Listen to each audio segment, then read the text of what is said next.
All right, welcome everybody to another episode of the Profit Playbook podcast. I am your host, Tyler Narducci, and today I have with me Richard Parker. Richard has been helping people achieve their dreams of owning a business for over 30 years. His How to Buy a Good Business at a Great Price program has sold over 100,000 times in more than 80 countries.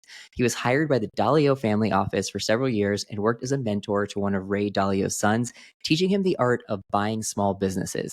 He has personally purchased 13 of his own companies plus one co-investment with purchase prices ranging from $50,000 to over $200 million. Richard has appeared in Forbes, the New York Times, TheStreet.com, Entrepreneur Magazine, Inc.com, and has over 200 published articles to his credit. Richard, that's quite a background you got there. I'm very happy to have you on the show. Thank you so much for joining with us. Well, thank you. I appreciate you having me, and hopefully I'll be able to live up to the wonderful bloated introduction and and hopefully not disappoint anybody. Absolutely. I have a hard time believing with that type of background that this is going to be anything less than a spectacular show. So we'll just dive right in. My first question to you is really, how did you get started buying businesses, and then what eventually inspired you to start your program to teach other people how to buy businesses? Okay, so and again, thank you for having me. I was working for a company in Canada. I was in my late 20s, and I was making a good living. I was in my late 20s, making $72,000 a year, which was pretty good income at that point in time. The company was growing like crazy. I was in a job probably way above my head, but we were growing so fast. The company was just trying to plug in personnel as quickly as they could.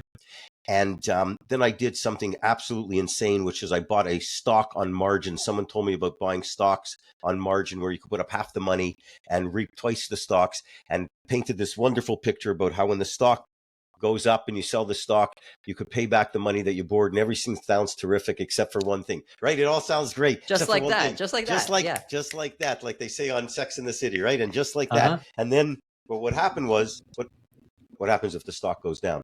And the stock absolutely shit the bed. I lost everything. I lost $60,000. Excuse me. I was 29 years old. I was my first child on the way, and it was just a mess, Tyler. I mean, it was unbelievable. And I was just faced with a choice. Like, I didn't think that I could earn enough money in a regular job, even though I love my job.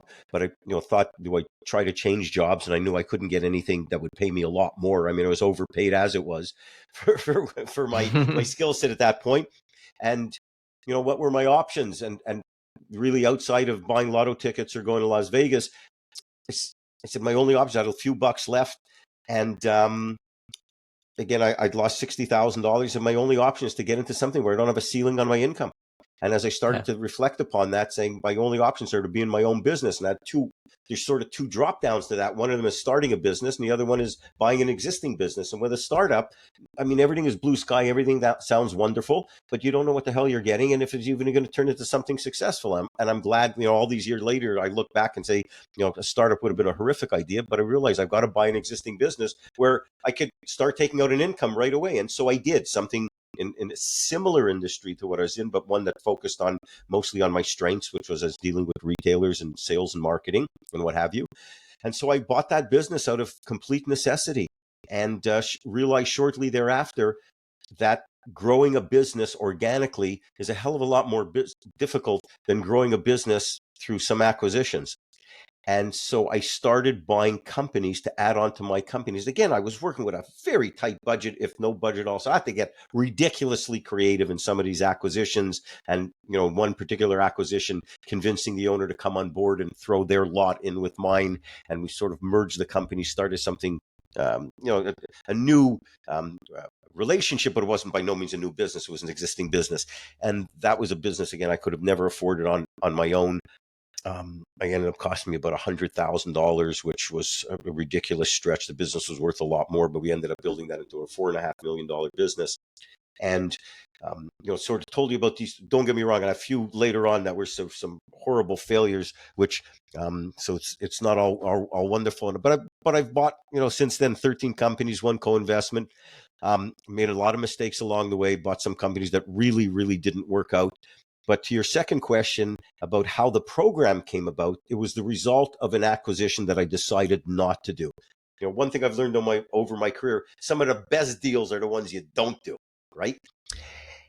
And what happened was I was looking at a company in South Florida. It was a commercial laundry equipment distributor. They distributed the commercial equipment of Maytag. So they sold to coin laundries, dormitories, condominiums, hotels, anything with big washing facilities. And there was a number of components to the business. One was just the pure sales of the equipment. The other one was the repairs and maintenance and a parts department. And the third one, which the owner had, which was he actually had some machines in some facilities that he would do revenue share with. So it was people would in a dormitory would spend their $1 or $2 or whatever it was for washing and drying, and then he split the revenue with the facility.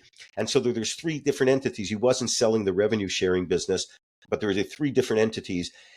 And at that point, I had purchased probably about 8 or 9 companies, and I looked at this transaction, and we had the offer was agreed to, everything was in place. I was in my formalized due diligence, and as I was looking at this business, there wasn't necessarily fraud going on, but there was a ridiculous amount of commingling. They were taking from one company. If one company was short of money, they would put it into the other company. If one company had excess capital and they needed to pay for certain equipment, they bought it from the other company. So it wasn't fraud. I'm not, suggesting that there was fraudulent going on, but it was just so much commingling that I couldn't figure it out. The only thing I could figure out is that I couldn't figure it out. The whole thing looked like a plate of spaghetti. And so I backed away from the deal. And this was in Broward County, Florida. And I remember walking out into the parking lot, and for your list of Broward County, where Fort Lauderdale is. And I walked into the parking lot, and I remember thinking to myself, the average schmuck would have bought that business. And it's not because I'm smart. It's only because I did it so many times that I recognized that this is not a doable deal, that I could never get to the bottom of it. And because I couldn't get to the bottom of it, I ultimately would never know what I'm getting. And so I backed out of the deal, and that caused me to become incredibly interested in this whole field about business acquisitions at the lower market for individuals, not companies with hundreds of $1 million buying companies. What is the average person who wants to change their life, better their life, improve their income, and give themselves an opportunity at entrepreneurship? What do they do when they want to buy a business? Because I had the history convinced, based on my own experience, that buying an existing business is the way to go. And so I spent the next year doing research. I was lucky I was in a financial position to be able to do that. And I spoke with hundreds of business brokers, business buyers, aspiring buyers, failed buyers, accountants, attorneys, lenders, and trying to figure out what do people do? Because this is nothing like buying a house. I mean, this is something that unlike anything you've ever done before. And everything came back to the fact that there's no good resources. I mean, there's some books, The Idiot's Guide or The Dummy's Guide to Buying a Business, which, doesn't get you very far, or textbooks written for Harvard MBAs, which are not applicable to Main Street USA or anything in between, and realized that, there's really no resources for individuals. And that was in the early days of the internet. And it's actually only gotten worse since then. And so I decided that I wanted, because of so much misinformation and generic information. And so at that point in time, I said, I looked at hundreds of companies. I'm going to accumulate all those files into a guide. I had taken incredible notes in every deal. I did this, they did that. Here's what I'm planning on doing. This is what happened. Here's the outcome. This failed. I did that. And so my notes were incredible. And I decided to aggregate all of them. And I really felt that I was doing this from a standpoint. I just wanted to memorialize my life's work at that point, even though I was a pretty young guy. I'm an old fart now, but even though I was pretty young at the time, I said I would like to memorialize that and see how this can help someone. And the day before we launched the product, now we've been online for over 2 decades. My wife asked me, how many think you're going to sell? And my answer to her then was same as it is now, which is, if I could help one person buy the right business or avoid buying the wrong one, it will have been worth all the effort. And my whole goal behind all of this was to teach people what they need to know, how to do it, what to do, and how to do it, and to hold their hand. I said, I'll make myself available. People email me still all the time. I never even charge them because I just want to help people. And here we are, all these years later. The materials are constantly updated, of course. We've sold over 100,000 of these to over 80 countries, helped tens of thousands of people buy businesses. So it's ridiculous. Like, I never even thought this was going to turn into a business, let alone something crazy like this, but it's beautiful. I mean, we help so many people, and we do it so reasonably, and don't do it. And, part is I've never done this for the money. And I think that is an underpinning probably to some of the success, because everything we've always done has always been with the target of helping, and the money has just followed. So apologize for my long-winded answer, but you wanted to know how this course was developed. So now you know. Yeah, no, I think it's great. And I think the reason, one of the main reasons probably behind its success is you're right. There's a huge, just massive void of information out there on how to buy a business. And I think it's because it's not like what you said, it's not like buying a house. It's not, there's not strict steps that you need to follow. You can, haphazardly go and do, a bad deal that you don't know what you're doing, or you could have, a plan, a strategy, and check marks. And, if it doesn't meet this certain standard, then I'm not going to move forward. And you can do it that way. Right. But there's no like industry standard. There's no like, this Correct. is the path that you should follow. And so there's just so much confusion out there. And I think a lot of people agree with you that, starting and growing a business is a riskier deal than finding a good stable business that's already making money. But going the path of buying the business is just so mysterious for so many people, which is why I thought that, it'd be great to have you on this show, because our audience is a lot of digital marketing agency owners and people in the digital marketing field. And a lot of them, myself included, have, thought about selling our business at one point or another, right? Adding on to our business portfolio and getting more businesses as well. So I'm happy to have you here so you can kind of shed some light on this industry that, or this, process really that not a lot of people bring clarity to. So what are some key principles that you teach for prospective business buyers? So I think a lot of the principles that we teach actually dovetail very well in your previous comment, which is the standardization. And what happens in this industry, when the higher the value of the deal, when you start getting institutional investors, the Wall Street guys and gals of the world, obviously the standardization becomes more cohesive. But on the lower market, where you and I play, and your colleagues play, and individuals, aspiring entrepreneurs play, there's no standardization. And so when you look at this whole thing and someone faced with it and they say, oh, shit, there's like a lot to do. And the more every question they ask begets more questions. So it becomes more confusing if you're not on a path. And so there is a standardization. Challenge is that at the lower market, the stakeholders, the players don't follow it. The sellers don't follow it. The brokers don't follow it. So my principles lays out that standardization, because there are 23 steps in this process. 20 really, there's some post-purchase steps, but 20 steps in the process. And the success lies in understanding that buying a business is not difficult, but it's complex. And there's moving parts. And when you look at it, said earlier, as a whole, it's like, oh my God, there's a lot here. So you have to reduce it to bite-sized pieces. And I can ensure anybody, and I mean anybody, that just needs only the interest or desire to do this, it is doable. Make no mistake. This is absolutely doable. We're not talking about sending men to the moon here. This is, all of the steps are easy to manage if you put them into bite-sized pieces. And so that's why we take people through the principles of, the first thing is understanding why you're buying a business and what to consider, because you have to consider your family, what their interests are, your lifestyle, what you want to achieve, and certain things that are restrictive or certain things you want to maintain. Then critically important is getting your head around this idea of what type of business is right for you. That is the foundation to everything. Because if there's 20 steps in the process and you do a half-ass job at 19 of them, but you buy the right business for you, by and large, you're going to be very successful. Similarly, if you do the other 19 steps 10 out of 10 and you buy the business that's wrong for you, you're going out of business within a year, I guarantee it.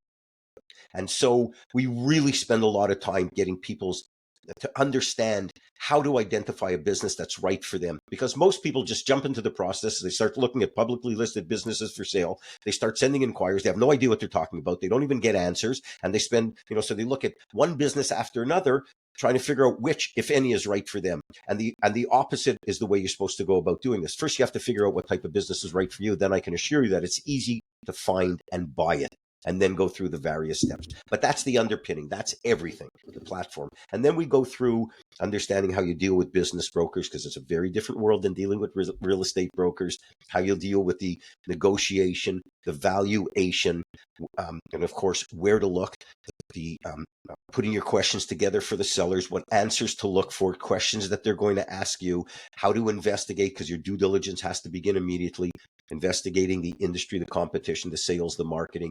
The financial piece, by the way, Tyler, because I'm sure it'll be a subsequent question or one point, like the financial piece is the easiest.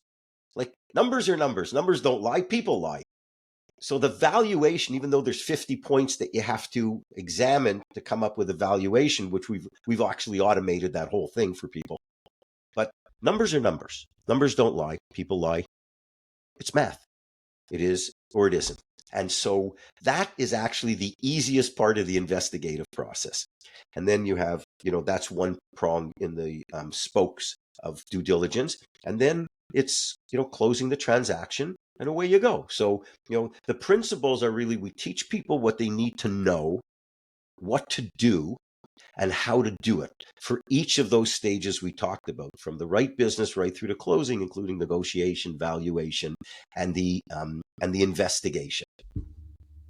So the financials are the easy part, which a lot of people probably think are the opposite. They think that's probably the hard part in getting to that answer. So if that is the easy part, what are some of the big common challenges that they actually find in the process?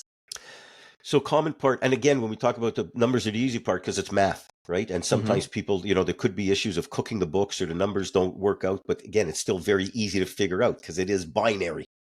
And unlike other parts, which are, more artistic versus scientific. So the challenges are, of course, the right, identifying the type of business that's right for you. And we teach people exactly how to do that in a methodical way, because you start out like a hopper. There's a lot at the top, because you're looking at a lot of different types of business and making a lot of considerations for yourself, and you squeeze it down. So you go from like a shotgun to a laser beam. So that part, while it is challenging, if you do it as we lay out, you get to the understanding of what type of business is right for you. The negotiation causes a lot of heartburn for people. Just because they haven't done it before.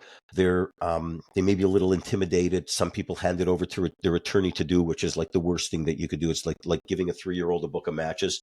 When you say negotiation, I mean, are you encouraging people to like negotiate the price down from whatever the business was listed at, or what exactly are they negotiating? Okay, so great question. So the first thing related to the asking price, I pay no attention to the asking price. Zero. I don't even Interesting. Sometimes I just look at it just to think what the seller is thinking. But the asking price of the business the first thing is what a seller and business owner thinks their business is worth has nothing to do with the value, number one. And I come up with a value based on my criteria, not theirs. So that's great. But I pay absolutely no attention to it whatsoever. I couldn't care less. The negotiation, and that doesn't mean I may end up paying a price close to that. That's I'm not saying that I discount it because I'm going to pay how often is it way off? 90% of the time. I figured. Okay, and it's always way over, I'm sure. Of course. It's their baby. They built it. Yeah, so of course. No, I get it.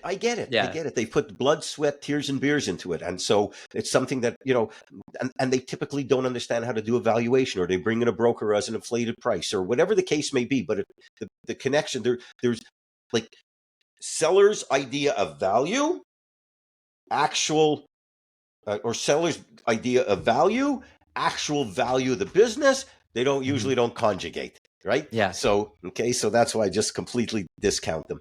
And the only times, sometimes if it's a shitty little distressed business, but you don't want to buy those. So we won't even talk about those. So the negotiation, the first part is, if we're talking about related to the price of the business, you have to come up with a concrete. Valuation has been referred to a combination of art and science. Some people believe it's more artistic. I believe that it can be made scientific. I've made it scientific in probably 90% of the valuation that I do can be made scientific, because I assess 50 specific components of the business, weigh them, and that's what we provide that to people in our course. Which you You answer these questions, they're assigned a specific weight. That gets married to the profits of the business, and it determines a multiple or a valuation purchase price or target purchase price. But there's also issues related to transition, key employees that are going to stay. What about, you get into the discussion, you have a customer concentration issue where a disproportionate amount of business resides with too few customers. So you may have to negotiate a performance clause in the contract. There's leases that have to be negotiated potentially, and all these things. So there's a myriad of things that have to be negotiated. And the reality is people get such angst and heartburn over it. And I tell people, you know what, have the conversation. This should not be confrontational. The buyer, the one thing also is, there's this concept of win-win, and that sounds great in a personal relationship. I want my relationship with my wife and my kids to be win-win, and my friends to be win-win if and whenever there's an issue. But when you're buying a business, the buyer assumes almost all the risk. Even if there's a seller note, buyer assumes almost all the risk. So the reality is, the buyer should win and the seller should be reasonably happy. But win-win is impossible, right? It's impossible. That's a good, yeah. And and you shouldn't be shooting for that. So I think people have to first remove that idea of like, oh, I'm going to insult them. It's okay, go ahead and insult them. Big deal. They'll recover. Especially if there's a broker involved, let them deliver the bad news. But all of these points, the bigger point or the overarching theme is have the conversation about all the points. And you don't have to win every one. You don't have to win every battle. You don't have to be argumentative. Don't draw lines in the sand. Don't keep identifying these things as deal breakers. Don't treat incidents as catastrophes. All of these type of issues, it should be a conversation. If I'm looking to buy your business, Tyler, I'm not coming in there like a ball of fire, guns a-blazing in our first conversation and tell you you're nuts related to your asking price or here's what I'm going to. No, I want to get to know you. I want to get to know you. I want to understand how you think. We want to have a conversation because we can work things through. And as it relates to the valuation, that can sometimes become difficult. But if you have a defensible valuation, and a seller, one thing someone asked me recently, and I wrote an article on it not long ago, how do sellers come up with their asking price? I said, they put on a blindfold and they throw darts. But if you can, right? But if you have a defensible valuation, you have a much better position than they. Right. You have a formula and you're transparent about the formula. Here is how I got you're not just pitching a price. You're saying this is exactly how I got to this formula. If you feel that anything in here is wrong, or that it should be higher because I got a formula part wrong, then let me know. So you're coming in and giving them, what they should have done. The strategy. Exactly. But they should and then it's very hard for them to challenge that because it's math. It's math. And if it is challenged and they do have a point, then you adjust accordingly because you want to get to something that makes sense. And you don't want to walk away from a deal from a small amount of money. Yeah, there is a give and take, and there's a lot more than just that piece of it. And sometimes, it's like, okay, I'll accept your price. You take my terms. Yeah. Because the value could be in the terms, right? And you're getting, seller notes or earnouts or performance-based contracts, those type of things. So the whole key is, getting these points that cause pain are not really painful if you know what you're doing. Yeah. And if you prepare and educate yourself. So there aren't really a lot of pain points. People get a little intimidated, but I can assure you when people acquire the knowledge gives you confidence. The confidence gives you the ability to go out and have these conversations. So in your course, I'm sure you have a whole section, probably in the beginning, about how to find the business that's right for you. First stop, right? You don't want to go buy a business that you have no interest in actually owning and running, because that's a disaster, even if it is a successful business, if it's not a good fit for you. So once we're past that and you found the business model that you're actually looking for, one of the biggest, I guess, questions a lot of people have in this space is, where do I find it? Because there are sites out there that you can find it. There are, brokers. Do you go get a broker? Do you go find your own deal off the market so there's no competition? Where do you suggest people, once they know the type of business they want to buy, where do they go to look for it? All of the above plus. So This is deal flow at every level is a challenge. Whether you're an individual looking to buy a small business on Main Street for $50,000 or you're a private equity firm looking to buy billion-dollar companies, deal flow is a challenge pervasive through the industry. And so the way you attack this is not singularly. You put out all your tentacles. So the generic business for sale websites that you alluded to first are a first place to start because they're accessible. Now, keep in mind, most of those sites are controlled by business broker listings. Business brokers only sell 10% of all businesses, and 75% of the businesses listed on those websites don't sell. However, it's a perfect laboratory. And that's the way it should be treated, because you have the ability on those websites to immediately pick out some categories that you think make sense for your skill set. For example, I'm interested, based on my skill set, I think I should buy a durable medical equipment company, or I should buy a distributor of beverages, or maybe it could also work for a restaurant, or it could work for owning a transportation company. I mean, let's call them 4 random categories. Well, you take 4 random categories and you pick out 5 potential businesses that, even if they have anything of interest to you at the beginning, you pursue them initially, and then you have 4 categories, pick out 5 sellers. Now you have a laboratory sample of 20, and you could go meet with 20 sellers, and you can find out what's involved with running that business. What do you do every day? What keeps you up at night about the business? What is the ideal candidate to run this business? What are the networking capital requirements of this business? How do I grow this business? Who are the competitors? I mean, on and on and on the list goes, but you have this laboratory because that's what you want to be able to have the research. As you narrow that down, then you have to, and at the same time, you have to look at every avenue. So you want to network with attorneys, accountants, and financial planners. You want to put feelers out to as many business brokers as possible so that they are aware of the type of business that you want to purchase. Now, let's say you go through all of that and you don't find one. Those exercises will put you in a position to get a much greater understanding of the exact type of business that is right for you. With that, you could do direct solicitations. You acquire a list, you do a direct solicitation to businesses in the geographical area that you were considering. We have a solicitation template that people have used. We've had a wide range of success. We've had people that sent these out and got like 0, and we have other ones that have had a 40% response rate. Now we do and have— these solicitations are to business owners that weren't necessarily thinking of selling, like Yes. saying, hey, I like your business. Are you interested in selling?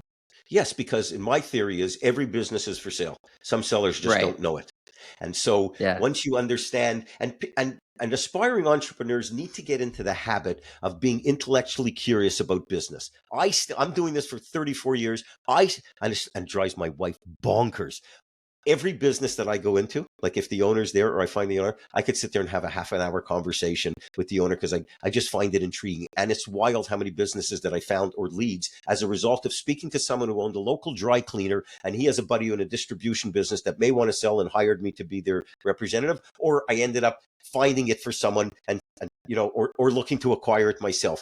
And I also learn things along the way. When you speak to business owner, what are your challenges? What do you like about it? If you have to do it all over again, would you buy this business? And so reaching out with those tentacles as well is really, really, really helpful. As I'm telling the story, I'm laughing because I went into a florist shop. I was in Australia with my wife and late father-in-law, and I had to go buy flowers. We were going to visit my late father-in-law's former assistant.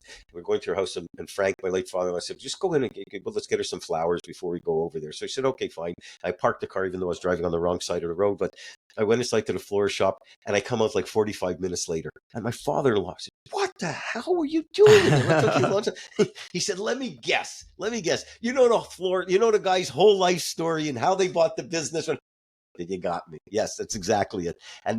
But if you develop that intellectual curiosity, you're going to learn things at every stop, and you'll be surprised where some of these leads to find a business come from. So, you've got to do everything. Throw a lot of it at the wall, but there's a place to start through the generic sites. Now, it almost sounds like the solicitation piece might be a preferred route to find, because now you don't have any competition. As like on those sites, you have a million people trying to offer more.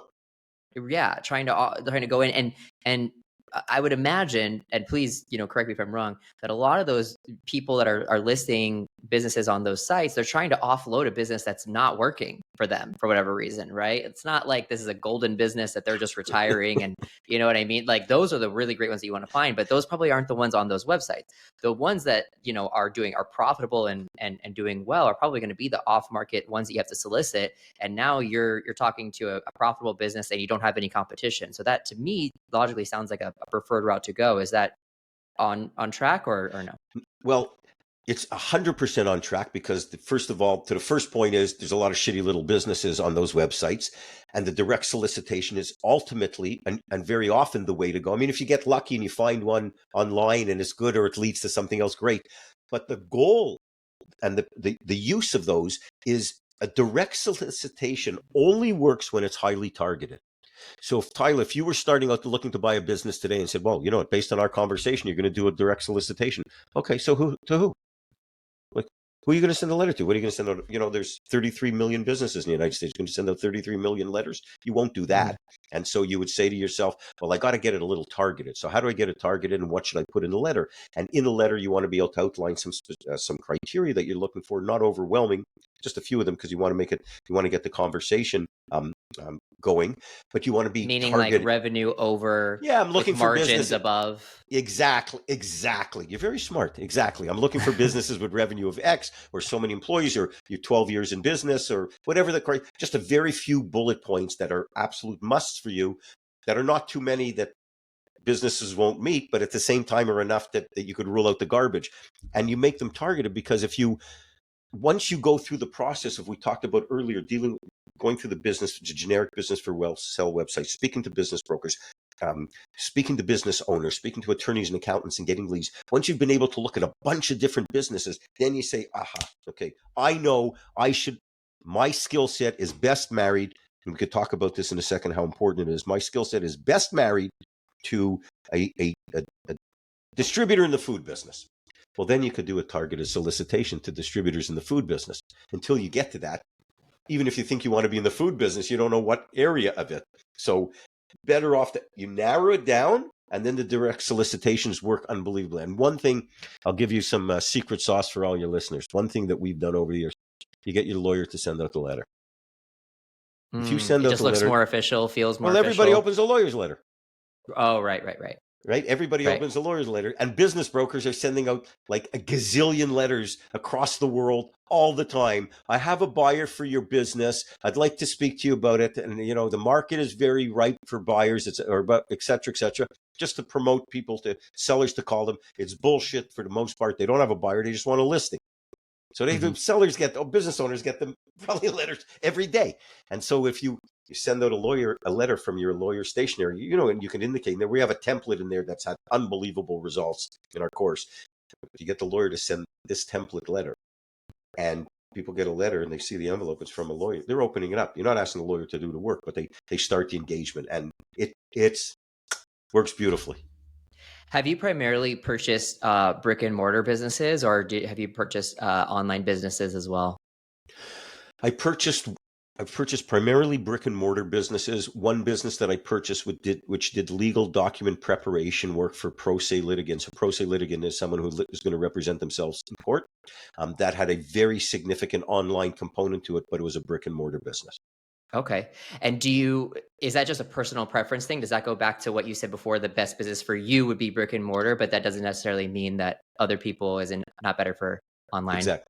Yeah, I mean, Okay. it depends on your skill set. You know, Dioma, where we sell, of course, is entirely an online business. I like the social engagement of a business with employees and customers, and you know, and maybe you'll accuse me of talking too much, but I really like, you know, I like the social aspect of business, like in the business itself, but I enjoy really engaging with people and meetings and what have you. And the online business just a little too lonely for me. Our courses are all sold online. Orders come in, you know, and I love it when people send me emails because I encourage people to email me and I'm happy to answer their questions and I never charge them. But it's just a personal choice for me. I'm much more social, and I love this type of interaction on a daily basis with everybody involved, employees, customers, suppliers. You know, I just enjoy that more. Yeah, and the reason I ask is just because myself and my listeners, we're primarily digital marketing agency owners, and our businesses are typically online. All of our clients are online. Right. Our contractors, our employees, everybody's online. You know, it's a strange thing. I've had my agency since 2015, so we're going on 9 years now, and I have only met like 2 people that I employed over the years, and that you know employed. what I mean? Yeah. I've That's only met crazy. in person like 2 people, and it was by chance. Like it was like we were at a similar event in a city at the same time. We happened to bump into each other, and they're like, "Oh my god, I see you on Zoom every week, but now here you are in person. It's wild. It's crazy." You know what I That's mean? So great. it's just that's just like what the That's our wild. industry specifically. Right. And so yeah, I was just wondering if there's more risk on buying an online business or Yeah, not. same thing. No, it just, And as we've long as sold. the math and the fundamentals are the same. Absolutely. And we have a component in our course. We actually have written a companion guide to buying an online business, which we include our materials, the process. There's peculiarities with every type of business process. For example, if you're buying an online business, right? Or a company that primarily does its business online. Well, there's different considerations for that, not necessarily just from a brick and mortar business, but that has a life of its own. For example, in an online business, when you buy someone's business, you have a non-compete clause.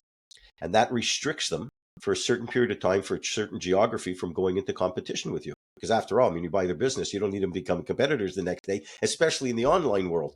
And when you buy a digital company or an online business, I mean, anybody could be anything that they want on the internet and can hide. And so you need to have a really robust mechanism to make sure that they're not going into business the next day. Because if Yeah. they do, how do you find them? Right? I mean, they go under a pseudonym, they come up with a different website, and all of a sudden you just bought their business and they're back in business. And so, because you can hide behind smoke, Yeah. mirrors, and a brick wall, you talk brick and mortars, they can hide behind a brick wall, and you to find out who they are. So there's strong mechanisms related to either keeping them on board, or a strong seller note, or big money held in escrow for a non-compete clause. And the non-compete portion, like you potentially could do business, like in our business, we have clients in 80, I think it's 86 countries. So if someone were to buy our business and want a non-compete, they need a non-compete from me that goes that's global. It does, Yeah. it doesn't cover like Broward County, Florida. It's global. Right. So Right. there's particular considerations for a digital business that are really actually quite unique. Yeah. I can imagine that. And I think probably another risk would be making sure that the clients stay with the business that you're purchasing, because that's really the value of an online business, is the recurring payments of the existing clients. And if the clients hear that the business owner that they know and love and trust is going somewhere else and they follow him, then the asset you just purchased kind of can pop. What are some of the biggest, I guess, pitfalls you know, in starting this? Because I think, myself, I've thought about starting and buying businesses as well. My background is very much like growing the digital marketing agency and getting it off the ground. And so I'm very proficient in that. And, I'm sure a lot of my listeners as well have considered purchasing a business, but they just, they don't know what pitfalls lie ahead of them. Right. So, how do you make sure that you're not buying a bad business? Do you need a whole bunch of money in the bank in order to buy the business? Are you handing over tons of cash? Are you going to the bank and taking out a loan? What are the big challenges that you're going to face in this process when you're buying your very first business? Okay, so let's divide that up, because a couple of really good questions there. One being related to the pitfalls, and the other thing related to the Yeah, financial piece of let's it. go pitfalls first, and then we'll talk Okay, about the financing it. financing, because that's really important, because there's a lot of misleading information that I would love to be able to address with you. So the pitfalls, you can mitigate most, if not all, of the risk, but not all of it. There is always going to be a little component of risk.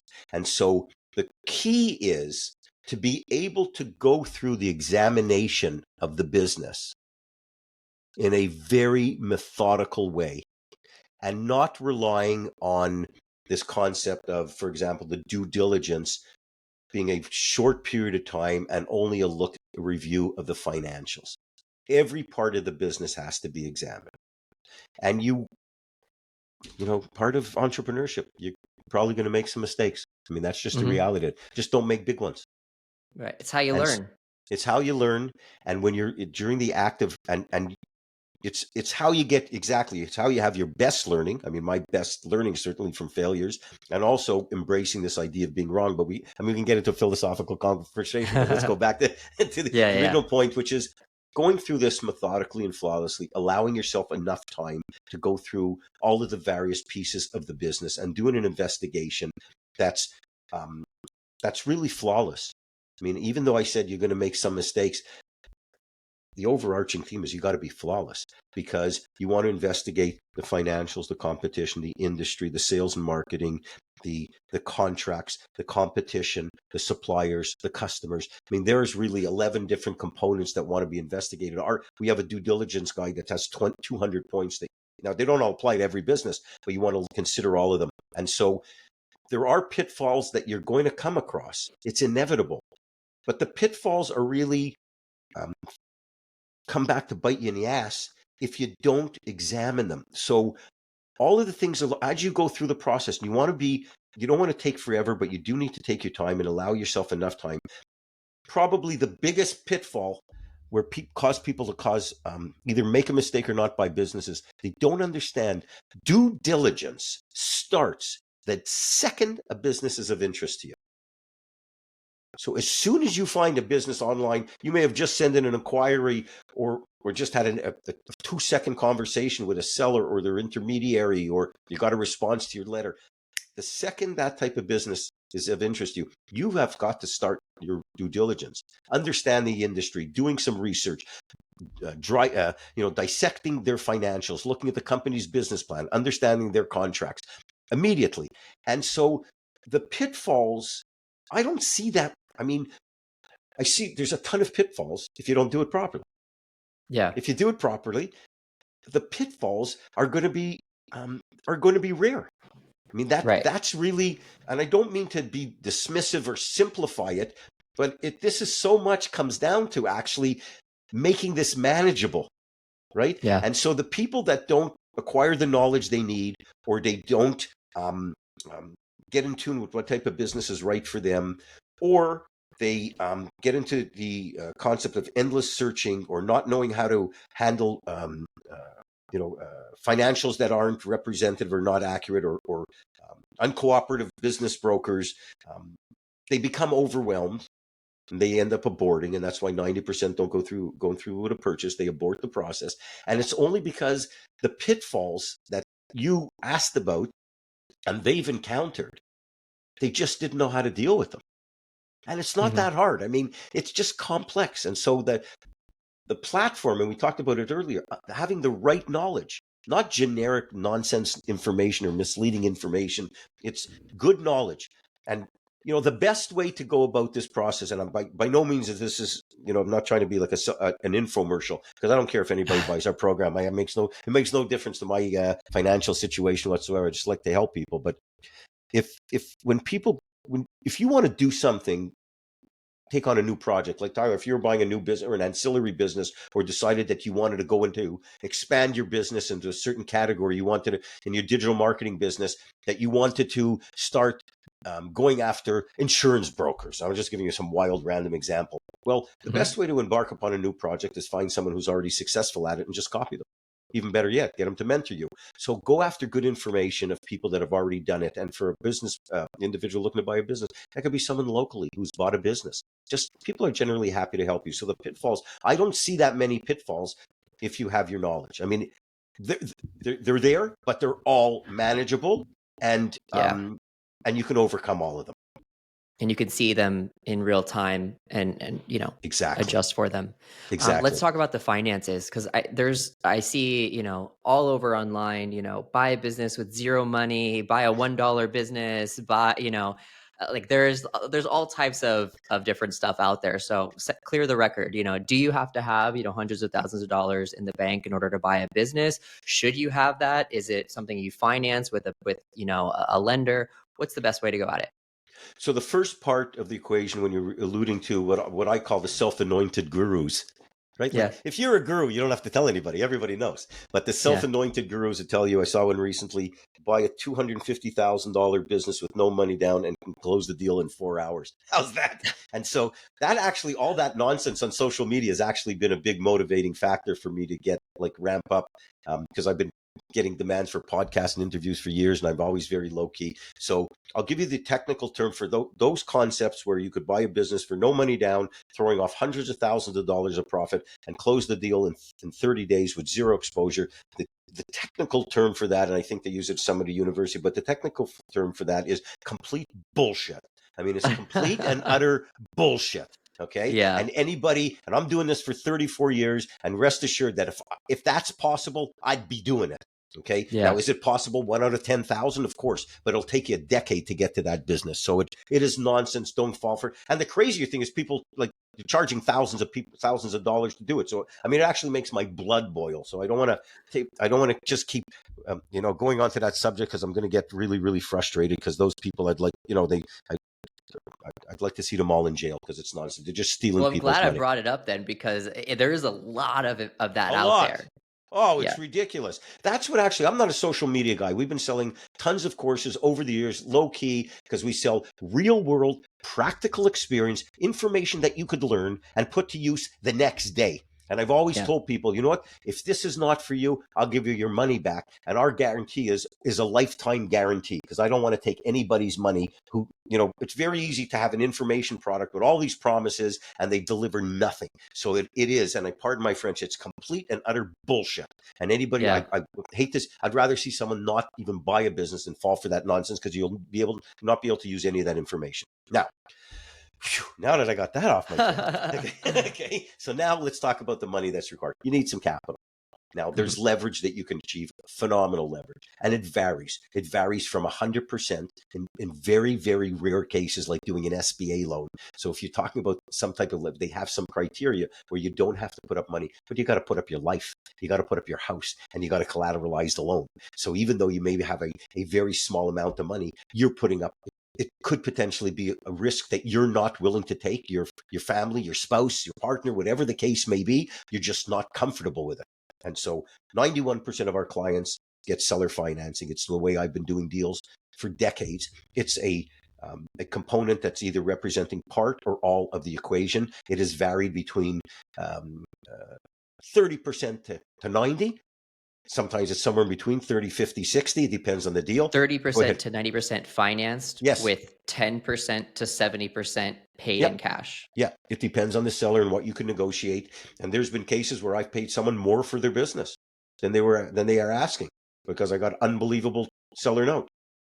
Wow. I had one situation where I paid to someone. I mean, they were so hung up on selling their business for $1 million, I couldn't get past the valuation of $900,000.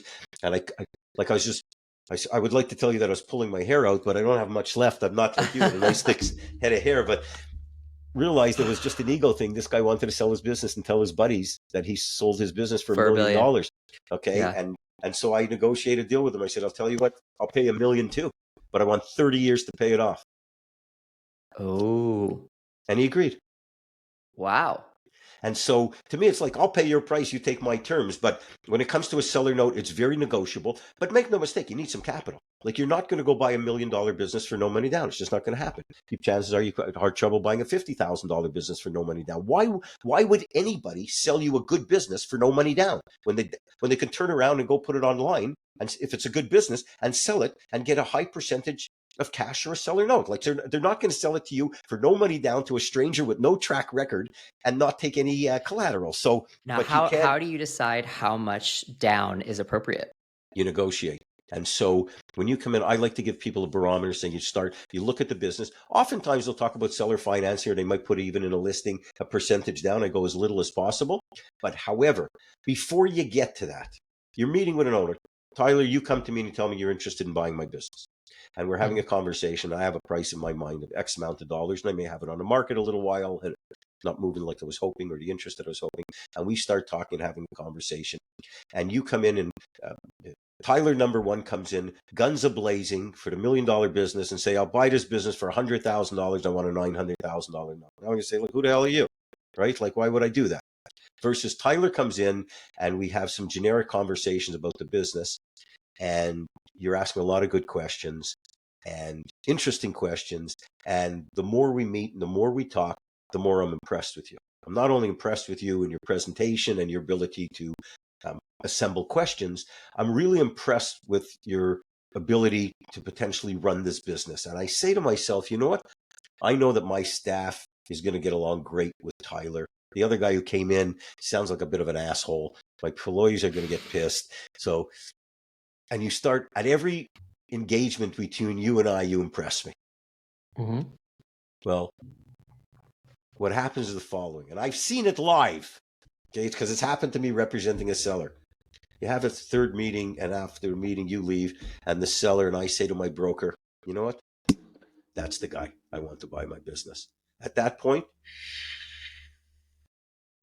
you just reel them in, because the terms and conditions that they will be prepared to offer as a result of knowing that their business is going to be turned over to the right person, someone who cares, someone who's going to perpetuate their legacy, run the business with honor and sincerity, and treat their employees well, is going to go way beyond to come up with a transaction that's going to be fair to you. And because the rules are, if the buyer and seller like and trust each other, and the buyer wants to buy and the seller wants to sell, and I've seen this for decades, you cannot stop them from doing a deal. They will figure out a way, because it goes way beyond the numbers. Now, you come in there guns a-blazing, or like these ridiculous con artists selling these programs that you alluded to, guns a-blazing. Yeah, I'll give you X, but I want 100%. Get out. Because you know what? People, shitty businesses, they might go to sell them on those, but someone who has, I deal in the real world. I breathe oxygen from this planet. What we just talked about are things that happen repeatedly when you do it the right way. And you need some money. So now that business at $1 million, you may have to put down $200,000 or $250,000. If you think you're buying it for zero, it doesn't happen. For those people that have no money, then what I encourage them to do is you either need to start saving up some money, or you need to consider getting yourself in a position where you can go and work for a smaller business with the opportunity to buy in either through sweat equity or overtime. You're not going to put yourself in a good position without any capital. That's just the reality of it. If I could teach people how to buy business, if buying a business, good businesses for no money down was realistic, I'd have sold 100 million programs, not 100,000. It's just not real world. You just need you need some capital. And there are SBA, loans in America that are phenomenal. They could offer leverage of 9 to 1. You have to collateralize the loan or put up part of the collateral. The good thing is, if you get approved and the business gets approved, it really goes a long way to say this is a really good business. And as long as you're comfortable with that risk, and I'm comfortable with that risk, but I've done it a number of times. Some first-time buyers may be a little uncomfortable, but if you can get comfortable with that, those are tremendous opportunities. You put up $1, you could buy a business for 10, or you put up less than $1 and you get that unbelievable leverage. So that's a road that I would really encourage people to explore. And so there are a lot of avenues available for individuals. And even if you go down the road of the SBA loan, you still want some money for working capital. Some things they could provide it, but you do need some capital. I mean, you just don't need a lot, but you do need some. Yeah. I think one major theme that we've kind of learned in this episode is there is so many different ways that a deal can be made, and a deal can be, negotiated so many different ways. When you got financing, you have how much down, you have, is it the right business for you? There's just so many things to consider. And I think that's why there's so much confusion out there in the marketplace. So someone that provides all this knowledge and has your experience, I think is really, really valuable. I do have one last question for you on this episode. And it's, for really our audience, which is primarily digital marketing agency owners. What is one piece of advice you can give to our listeners for setting up their agency to be attractive to a potential buyer down the road, right? Maybe we're not wanting to sell for another 10 years, but what's something we should start thinking about or doing now so that when the time comes, a buyer is going to be attracted to the business? Okay, well, Tyler, based on an hour from now, I try to give a full, expansive answer, but there are actually 4, and I appreciate you asking the question. The first thing is, you should run your business like you have to sell it. Now, that doesn't mean you're selling it, but keep in mind someone that at one point down the road, for the most part, someone's going to look to buy that business. So you want to run it from day one like you have to sell it. And if you look at it through the eyes of the buyer, encompasses the following. And I'll really squeeze these to 3 things. Okay. Number 1, because they're the things that really cause buyers to just not buy, to turn away from your business. So number 1, maintain flawless books and records and financials. Flawless, not good, phenomenal. Okay. Because first of all, if you go back to the first point, if you run your business like you have to sell it, during the time that you're running it, you're going to have a better business. Number one, flawless books and records. And that means, so you have a handle on everything. You understand your margins, because when the time comes that you sell your business, you turn over your financials to someone to examine, you want them to be able to go through that in like a New York minute. The numbers match. Boom, boom, binary, like we talked about earlier. Over.